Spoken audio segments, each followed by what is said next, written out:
Fala, Leão, olha só. Nós publicamos alguns vídeos recentemente e eu gostaria de responder algumas dúvidas muito interessantes que apareceram. Deixa eu me apresentar aqui para você, vai que você não me conhece, né? Eu me chamo Everton Moraes, aqui da Escola Sala da Elétrica, e hoje eu vou responder algumas dúvidas que vocês mandaram aqui mesmo no YouTube, tudo bem? O Genival Luz perguntou o seguinte, Genival Luiz, olá, me tira uma dúvida, como é que funciona 220 volts em 3 fases? Eu vi uma tomada industrial com as 3 fases sem neutro, só que era 220, como assim? Explica aí para mim, eu fico muito grato. Era uma máquina de solda. Bom, vamos lá. Essa é uma dúvida bastante comum, recorrente que nós recebemos. Normalmente as pessoas que estão ingressando na área elétrica, eles acabam tendo a seguinte percepção. 127 é uma fase e neutro, 220 duas fases.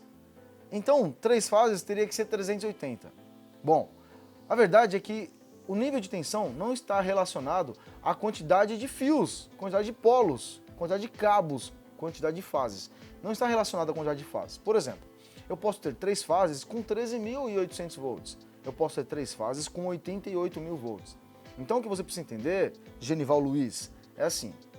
Existe sim um sistema trifásico com 220. É que no transformador trifásico, por exemplo, entrou, 13.800 volts. Então entrou 13.800 volts e na saída, no secundário do transformador, ele foi enrolado para disponibilizar 3 fases em 220 volts. Se eu mexesse nesse transformador e colocasse ali, por exemplo,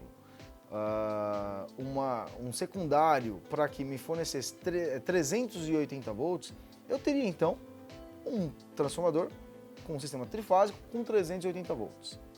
Se eu ainda fosse além, né, e quisesse fazer com que esse transformador me fornecesse 3 fases com 440 volts, seria 3 fases com 440 volts.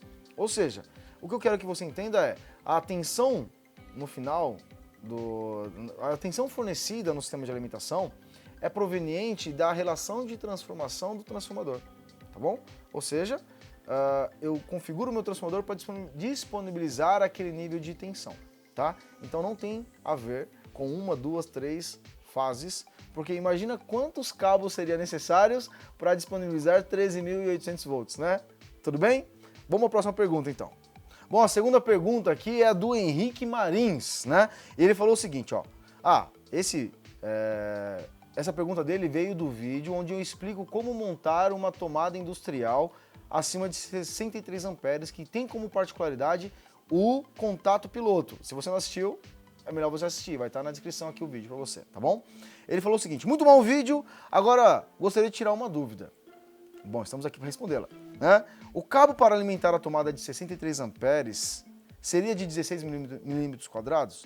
No caso, um cabo de 4 por 16? Resolveria o meu problema? Quando eu for ligar esse plug de comando, ou seja, o contato piloto, eu teria que usar um cabo com duas vias a mais, com bitolas inferior apenas para o comando? Existe no mercado cabos com essas características? Bom, você vai ver o seguinte, né? Vou pedir para o Ian colocar uma foto aqui desse contato piloto para você entender se você ainda não assistiu o vídeo anterior, tá bom? Olha só, o contato piloto ele é um elemento de proteção para fazer com que a tomada energize somente no momento em que ela estiver conectada, o plug macho com o plug fêmea, ou seja, a tomada com o plug, tudo bem? Então, o que acontece? Primeira pergunta que o Henrique Marins fez, né? Eu posso usar um cabo de 16 milímetros para uma tomada de 63 amperes? Depende, né? Você vai entender que quando a gente faz as ligações nessa área de elétrica industrial e que nós estamos falando de correntes mais altas, existe uma preocupação muito grande que é também a queda de tensão no cabo. Então, o dimensionamento ele vai ser relacionado não somente com o nível de corrente elétrica que o cabo suporta, mas também com a distância que o cabo tem até a carga final. Por quê? Quando o cabo ele é muito longo, o cabo acaba se apresentando para a energia elétrica, para a tensão elétrica, como uma resistência também. E aí eu tenho uma queda de tensão nesse condutor. Quanto maior for a queda de tensão disponível nesse condutor, eu tenho que aumentar a bitola do meu condutor. Nós temos um vídeo aqui também mostrando para você como é que você calcula a queda de tensão em um sistema de distribuição trifásico, tá aqui no YouTube, vai estar no link em algum lugar aqui do vídeo para você, na descrição, tá bom? Então, ó, respondendo a primeira pergunta posso usar um cabo 16? Talvez sim, talvez não, depende da distância, queda de tensão que você vai estar utilizando ali na sua carga, tudo bem? Segunda pergunta, existe no mercado um cabo que tenha, por exemplo, 4 vias de cabo 16 milímetros e 2 vias de cabo de comando mais finas, né? Para ser muito honesto, eu ainda não vi algum cabo com exatamente essas definições, tá? Ou seja, com essa estrutura. No entanto, você consegue, obviamente, através de... É claro, vai ser mais caro, mas você consegue fazer solicitação de cabos especiais para a sua aplicação. Então, eu poderia comprar um cabo, mandar fabricar um cabo específico para a minha aplicação, tá bom? Não é o que nós vemos tradicionalmente para a aplicação que nós mostramos no vídeo lá do contato piloto, tá? Então você não vai ter, por exemplo, esse cabo nativo no mercado, mas nada impede de você simplesmente colocar esses cabos aí de maneira estratégica. Ou um cabo externo, que não é tão aconselhável, né? Mas você pode, por exemplo, colocar um cabo de 5 vias ao invés de um de 4 vias. E a quinta via, por mais que ele seja de 16 milímetros também, você vai usar somente para essa questão do comando da energização da tomada. Beleza? Uma próxima pergunta. Olha só, nessa nossa próxima pergunta aqui, teve o Edivaldo, o Alex dos Santos Mendes, teve também o Lucas, se eu não me engano. Bom, algumas pessoas que falaram assim, Everton, mostra o passo a passo de fazer a montagem da tomada industrial, né? Nós fizemos um vídeo falando da montagem da tomada industrial, que eu acabei de responder a pergunta do Henrique, que acabou que nós não mostramos a operação mesmo, o passo a passo de como fazer. Bom, fica tranquilo que nós vamos colocar um vídeo aqui que o Victor vai gravar junto com o Ian lá para mostrar para vocês exatamente como é que faz toda a parte do passo a passo de ligação elétrica desses condutores. Fica tranquilo em relação a isso, tá? Então, deixa eu responder uma pergunta de fato agora mesmo.